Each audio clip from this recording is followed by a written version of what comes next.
Bonsoir à tous, ici Angelo pour une nouvelle vidéo, une nouvelle semaine sur Terre. J'espère que vous allez bien, cela fait un petit moment, une petite dizaine de jours je crois. Pour tout vous dire, effectivement, comme d'habitude, vous connaissez l'histoire, j'ai eu beaucoup de boulot, et puis après je me suis un petit peu laissé reposer. Voilà, ça une fois n'est pas coutume. Et il faut que je rentre bientôt aux États-Unis dans quelques semaines, donc là je prends vraiment le temps aussi un petit peu de souffler dès que j'en ai l'opportunité, donc j'ai pris un petit peu de recul avec les vidéos, mais vous ne parviendrez jamais, en tout cas pas avant un bon moment, a priori, à vous débarrasser de moi, donc voilà la nouvelle vidéo.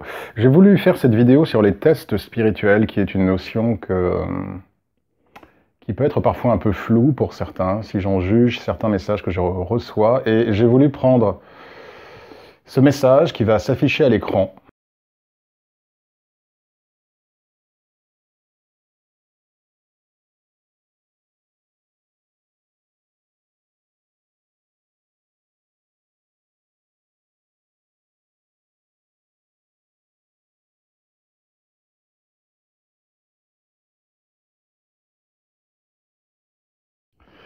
Alors, j'ai vraiment voulu partir de ce message pour ensuite élargir. La question ne sera pas de faire une vidéo sur ce message.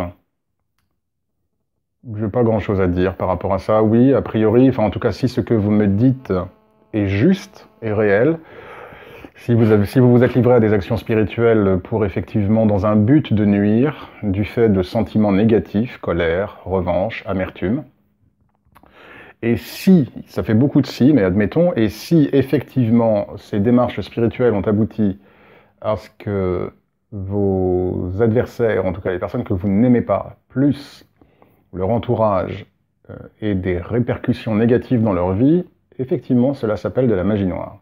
Alors je ne vais vraiment pas vous faire la morale par rapport à ça, je parle à cet auditeur. C'est pas le genre de la maison, je respecte le libre arbitre de chacun. Je comprends votre sentiment de frustration et de colère si effectivement, encore un nouveau si, ces personnes vous espionnent. Je comprends, croyez-moi, avec les voisins que j'ai, j'en ai parlé dans une précédente vidéo, je peux comprendre effectivement les sentiments que cela peut générer. Je déplore en revanche que vous ayez pris ce chemin facile de la sorcellerie et de la magie noire. Il y a une grosse différence entre justice divine et magie noire. La justice divine, c'est qu'on remet une situation entre les mains de Dieu. On ne fait rien soi-même. Rien. Pourquoi? Parce qu'on a foi en Dieu. La sorcellerie, en revanche, la magie noire, dans ce cas de figure, au contraire, vise à être beaucoup plus proactif et à prendre des mesures soi-même pour nuire à autrui, quelle qu'en soit la raison. Qu'elle soit justifiée a priori ou pas. Le problème, c'est qu'il y a de grosses différences karmiques et spirituelles entre exiger la justice divine et se livrer à de la sorcellerie. Et karmiquement, vous aurez toujours les mains propres si vous demandez la justice, qui évidemment sous-entend d'autres conditions, déjà que vous ayez les mains propres. Mais au moins, karmiquement et spirituellement, vous ne vous exposez pas. Si l'histoire de cet auditeur est vraie, je n'ai pas de raison d'en douter, mais si effectivement il s'est passé ceci, et il a fait cela, et cela a généré ceci, alors dans ce cas, cher ami, vous êtes encombré la barque karmique sur plusieurs vies, et vous allez avoir des retours de bâton à l'occasion de cette vie-là. Alors, pour avoir entendu beaucoup de personnes qui pratiquent la sorcellerie, je sais que parler de répercussions karmiques est toujours quelque chose que, en gros, ils s'en foutent. Soit ils n'y croient pas. Le fameux adage de Crowley, fais ce que tu veux. Après tout, on est chacun nos propres dieux, et on est là pour exercer notre pouvoir divin, sans aucune subordination, et dès lors, effectivement, on peut faire ce qu'on veut, il n'y a aucune conséquence, ce qui est faux. C'est pas plus facile à dire, c'est pas plus dur à dire, c'est faux. C'est juste faux. Et j'ai de nombreux exemples. Donc soit effectivement, il n'y croit pas, ou alors il s'en fiche. Donc le jour où ça va arriver, là, les personnes qui se sentaient très fortes à appeler des démons ou à faire de la magie noire, eh bien, elles vont se sentir beaucoup moins fortes quand elles vont être face à leur âme, face à leur karma, face à leur guide spirituel, et qu'effectivement elles auront une conscience spirituelle beaucoup plus approfondie. et qu'elles devront repayer et rééquilibrer les lignes karmiques avec chacune des personnes qu'elle aura heurtées. Donc si vous voulez rallonger votre séjour sur Terre, faites de la sorcellerie. Après tout, peut-être que vous avez besoin de ça pour comprendre. Mais je ne vous juge pas parce que je sais pour ma part, petite confidence, qu'à l'occasion de vies passées, j'ai été quelqu'un d'extrêmement malfaisant. Et qu'aujourd'hui, le travail que je fais pour Dieu, en étant un conduit de sa lumière divine, d'une part, atteste d'une évolution de mon âme, mais également de la nécessité aussi de repayer. En contrebalançant cette foi, en faisant du bien. Et j'ai un ami médium, je parle souvent, enfin plusieurs fois j'ai parlé de cet ami médium. J'ai un ami médium aux États-Unis qui, lui, dans les temps moyenâgeux, était un mage noir qui travaillait pour les rois. Et qui, excusez-moi, j'ai une poussière dans l'œil. Un mage noir qui travaillait pour les rois et dont les actions spirituelles maléfiques, je parle de cet ami médium à l'époque où il était un mage noir, dont les actions spirituelles maléfiques ont généré la mort d'énormément de personnes. Et aujourd'hui, sa manière de repayer est d'être un serviteur de Dieu. Alors on pourra dire, bon ça va, c'est pas si mal que ça, sauf que c'est une des manières de repayer. Mais il y a des manières un peu moins sympas de repayer. Sans compter sur le fait que tous nous aspirons à une chose, idéalement, c'est de ne pas revenir sur Terre. Et de continuer à évoluer sur notre développement spirituel, sur d'autres plans, et loin de la matière, et loin des problèmes et des souffrances de la matière. Et mon ami médium, aussi angélique soit-il dans ses énergies, n'a qu'une envie, c'est remonter là-haut, et pas revenir. Mais bon, il sait que c'est le jeu. Donc je sais que c'est faux. Et ma propre expérience également me l'a montré, par rapport à une de mes propres vies antérieures.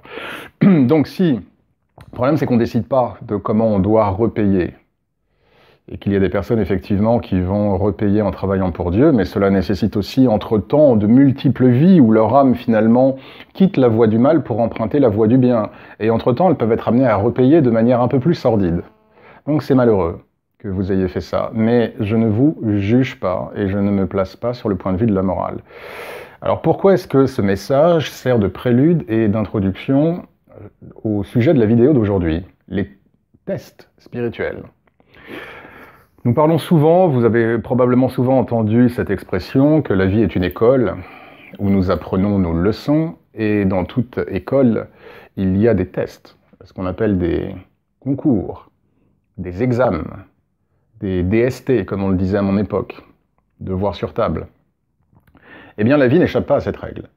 Et nous avons effectivement un certain nombre de tests qui vont nous être envoyés à différents moments de notre vie, et de la part de différentes sources, dépendant de quel est le chemin qu'emprunte notre vie.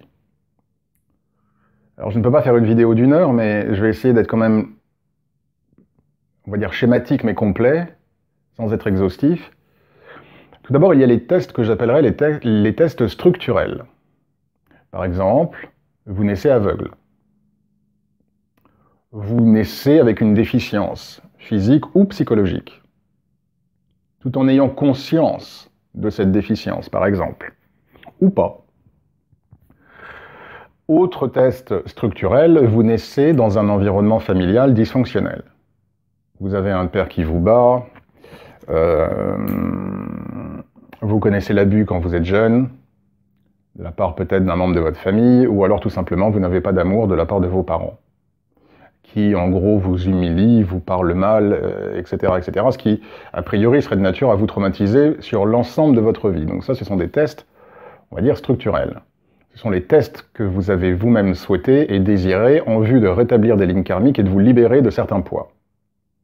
Et puis, tout au long de notre vie, nous aurons des tests que j'appellerais plutôt des tests conjoncturels. Donc des petits tests, pouf, pouf, pouf, pouf, pouf, qui vont venir ici et là. Ces tests peuvent être, par exemple, vous avez un accident de voiture à 30 ou 40 ans, vous tombez de cheval, Superman, Christopher Reeves, et vous devenez tétraplégique, par exemple. Ces tests-là ne sont jamais des tests punitifs, comme aucun test d'ailleurs. Vous voyez d'ailleurs ce que cet accident et cette paralysie ont permis à Christopher Reeves de faire. D'ailleurs, quand vous regardez les vies brisées, ce qu'on appelle les vies brisées, où il y a un choc qui intervient en plein milieu d'une vie, il n'est pas rare, voire il est même extrêmement fréquent, de voir que la personne se révèle après le test. Elle ouvre une association caritative, elle commence à dévouer sa vie à des causes qui sont celles qu'elle vit aujourd'hui, elle ouvre son cœur, etc., etc. Donc ces tests, effectivement, la vie a parfois des moyens un petit peu étranges de nous faire parvenir là où notre âme a besoin d'aller, pour progresser, pour liquider du karma et pour évoluer.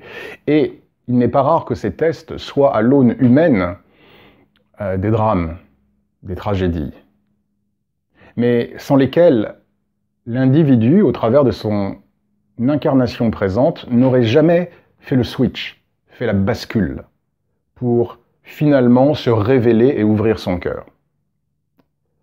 Maintenant, indépendamment de ces tests conjoncturels d'importance, il y a tous les petits tests. Ces petits tests qui vous cassent les pieds en permanence. Et ces tests peuvent être envoyés soit de Dieu, soit du diable. Et il n'est pas toujours facile pour l'aspirant spiritualiste de discerner si le test lui est envoyé par Dieu ou par le diable. Alors, prenons quelques exemples.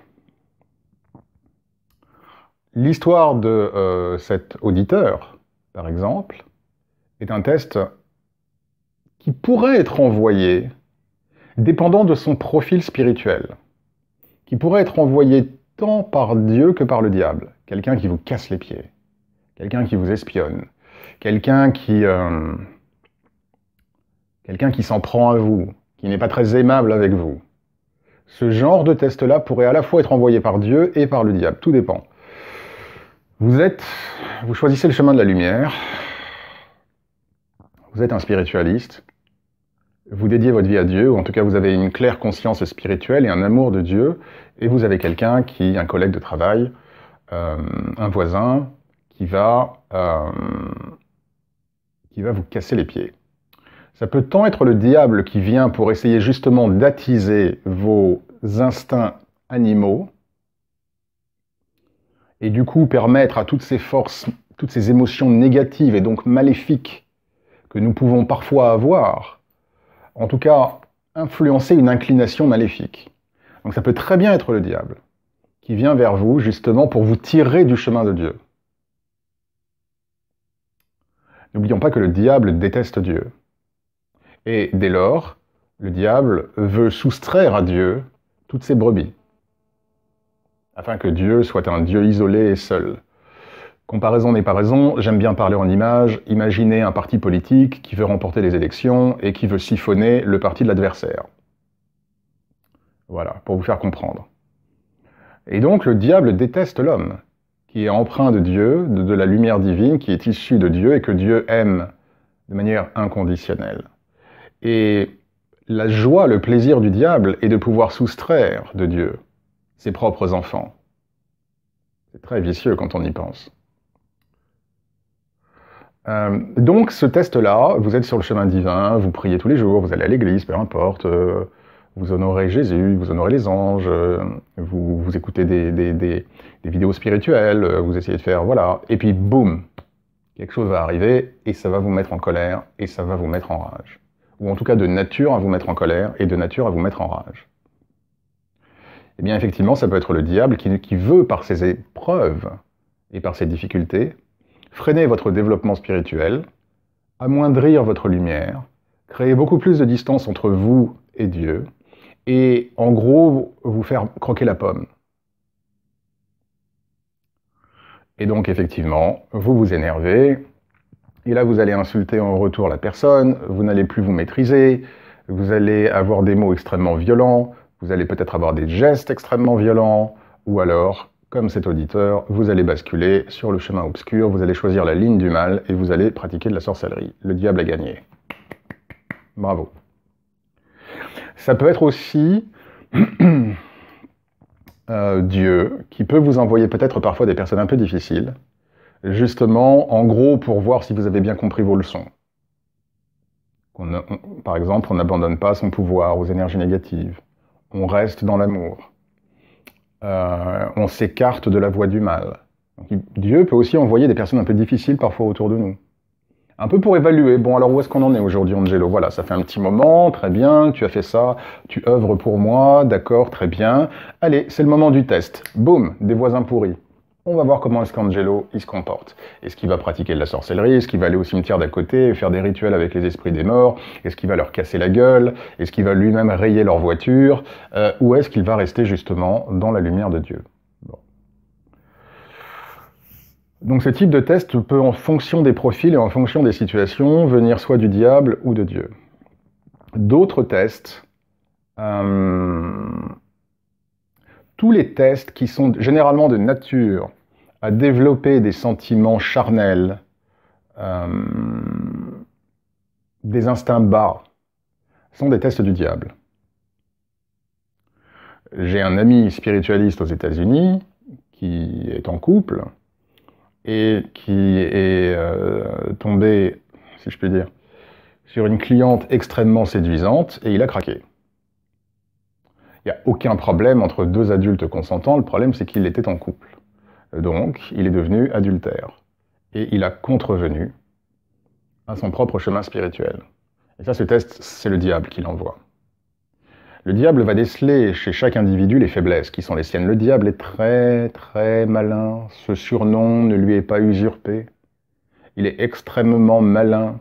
Et il va savoir, en fonction des profils et des individus, en fonction de la nature de leurs énergies, il va savoir exactement où frapper, comment frapper, pour avoir, on va dire, le plus grand retour sur investissement, la plus grande probabilité que l'individu chute et tombe. Et donc, en l'occurrence, effectivement, la tentation peut être, et est, une tentation du diable.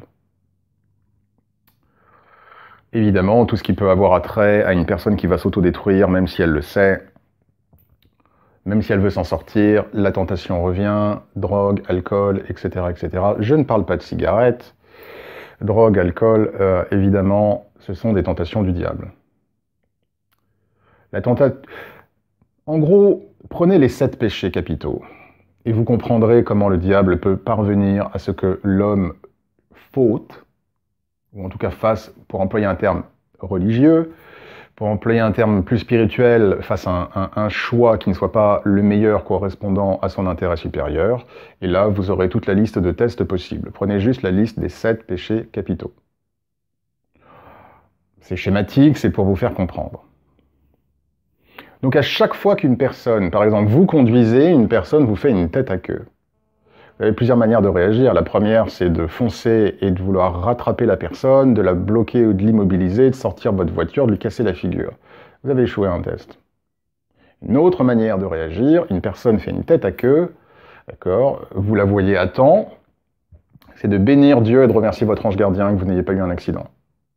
Voilà. Et là, on a une meilleure manière de passer le test. D'accord? Mais ça, ce sont des petits tests où le diable va justement vouloir attiser, réveiller tous vos instincts les plus primaires, les plus animaux, les plus sauvages, et qui sont en parfaite inadéquation avec la lumière divine.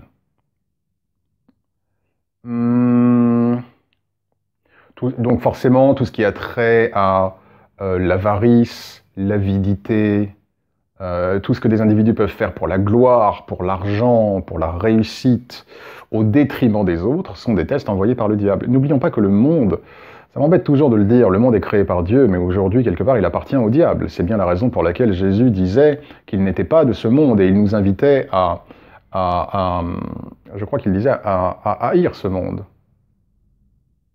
Quelque chose comme ça. La chose, c'est que le monde n'est pas à l'image de Dieu. Aujourd'hui, les forces en présence, et ce n'est pas nouveau, sont celles du diable. Et on le voit bien. Les meurtres, les querelles, les conflits, les tensions, les divisions, les meurtres, les agressions, les compétitions, les batailles d'ego, où on va écraser l'autre, etc., etc., si communes en politique, ou dans le monde des affaires, ou de la finance, ou de la mode, ou des arts, que sais-je. Tout cela, c'est du pain béni, sans vouloir faire de jeu de mots, pour le diable.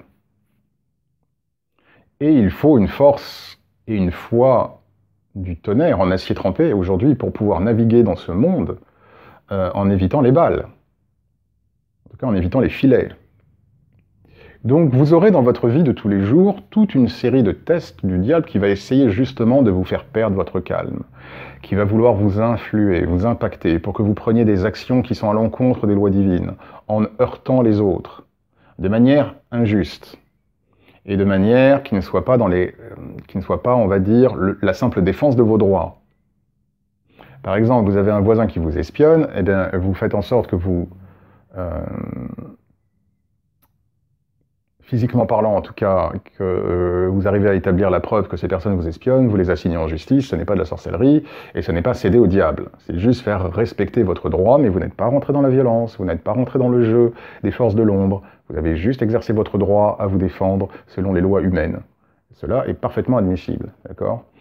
Mais à chaque fois que vous aurez effectivement des personnes qui vont venir vers vous et qui vont vous mettre hors de vous, vous échouez à ces tests.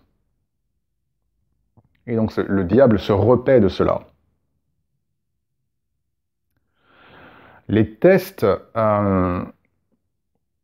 autre cas de figure, les tests de Dieu. Les tests de Dieu, ça va être des tests de foi. Et ça me fait toujours...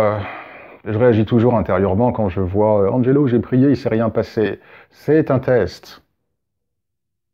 Vous êtes dans une situation, d'abord il faut bien comprendre que Dieu, c'est pas votre serviteur, vous êtes son serviteur. Et son conduit, c'est pas votre serviteur. D'autre part, c'est une vision quelque peu étriquée des choses que de se dire ce n'est pas juste, je suis dans cette situation, je prie, il ne se passe rien.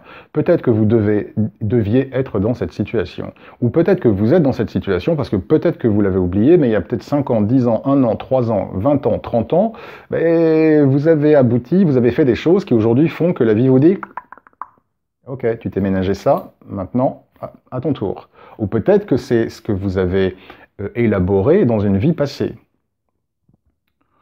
Ou peut-être que c'est un challenge que votre âme a choisi, dans tous les cas de figure, de vivre, à l'occasion de cette incarnation présente. Donc par définition, si c'est un challenge, on ne va pas immédiatement, je veux dire, si je vais dans une salle de classe pour passer un concours, pour passer un examen et qu'il y a une question qui est difficile, si mon prof il vient et qu'il me file les réponses tout de suite, j'ai plus de test, j'ai plus de challenge.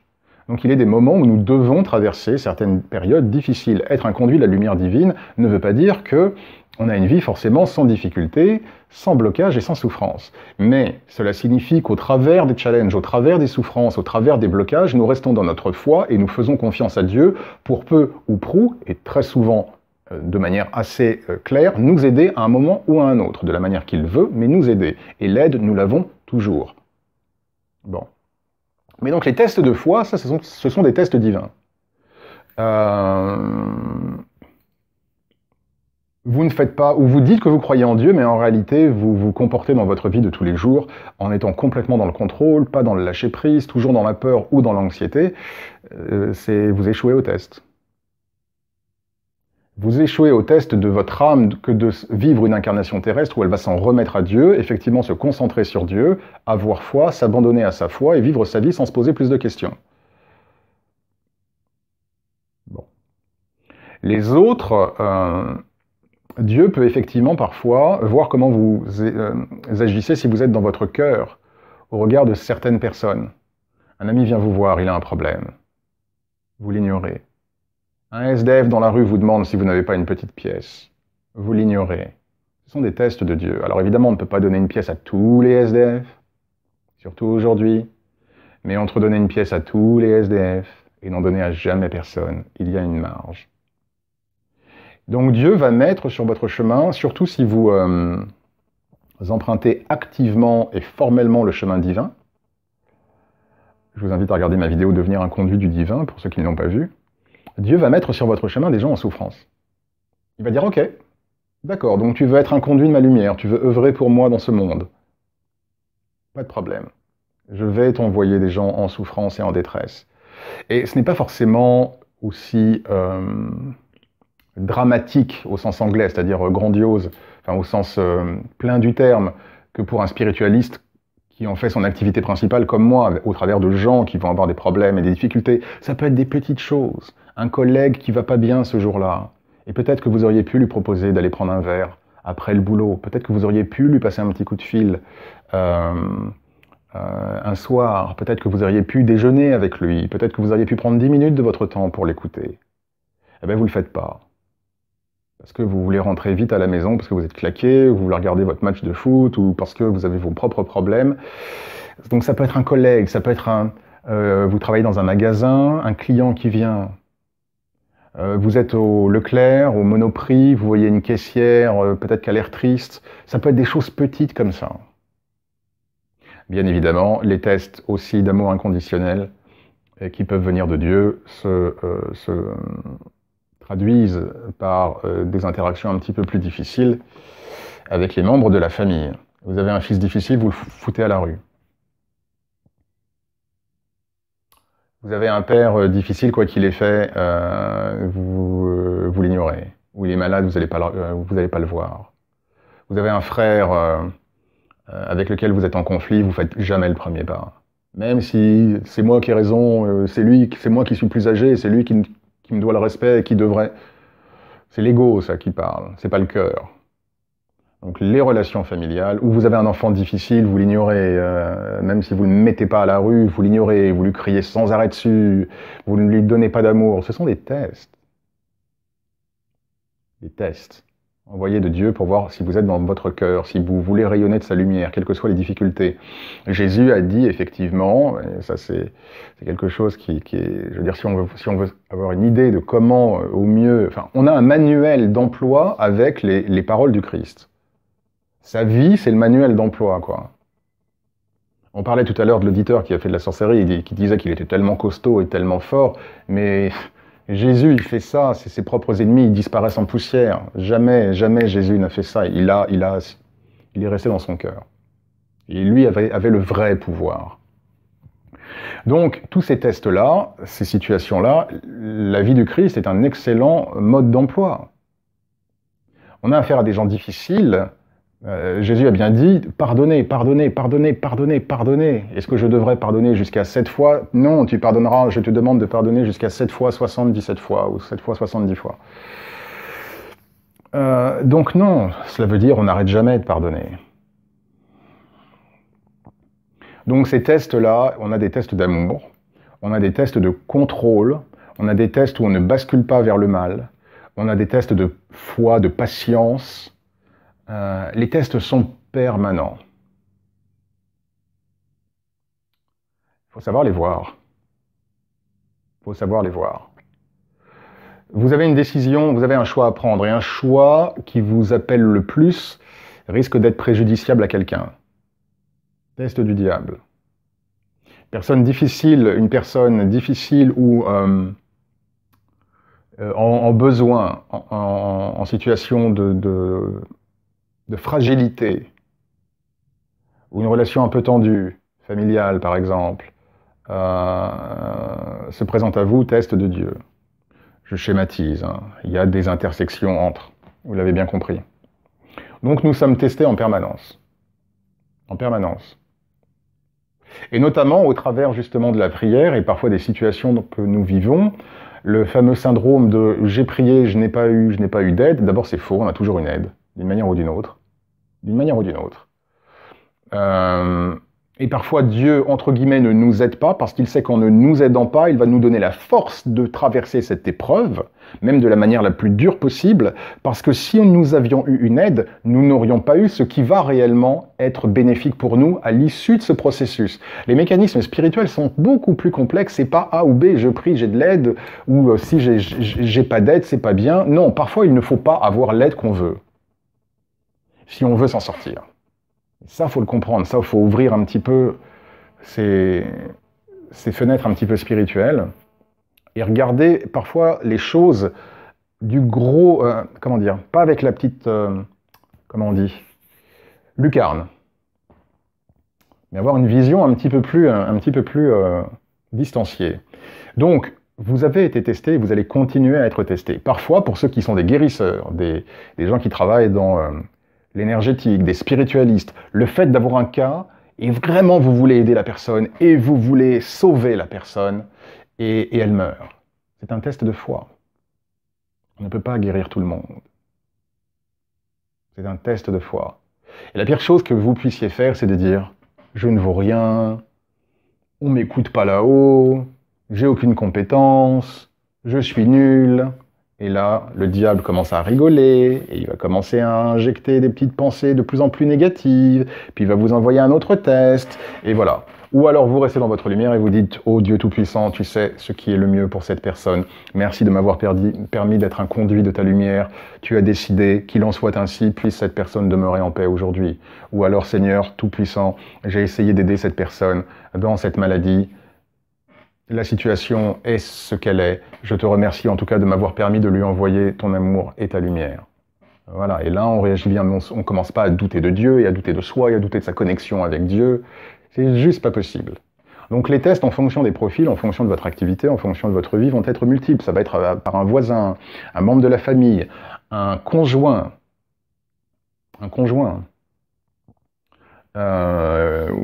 ou toute personne qui croisera votre route. Et par rapport aux SDF et aux personnes un petit peu en difficulté, j'avais lu ça un jour, j'avais bien aimé cette formule qui disait « Derrière tout SDF peut se cacher un ange ». Et c'est vrai. C'est vrai.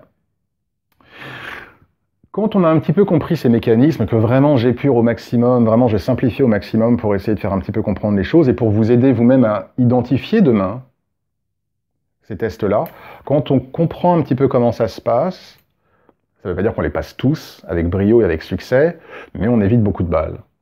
Et on comprend un petit peu ce que là-haut on essaye de nous dire. Et ce qui se passe. Un petit peu. Est-ce que j'ai autre chose à ajouter ? Oui, j'aurais probablement beaucoup de choses à ajouter, mais... Oh, 31 minutes, oui. Bon, je vais en rester là. En même temps, j'ai fait une vidéo qui dure un petit peu longtemps, vu que ça fait une petite dizaine de jours. Si vous avez des questions, si les choses ne sont pas très claires par rapport au test, n'hésitez pas à me laisser des commentaires. Il y aurait plus à dire, mais ouais, 32 minutes. La vidéo serait beaucoup trop longue. Mais en tout cas, j'ai un peu dégrossi le principe de test. J'espère que cette vidéo aura été utile pour vous.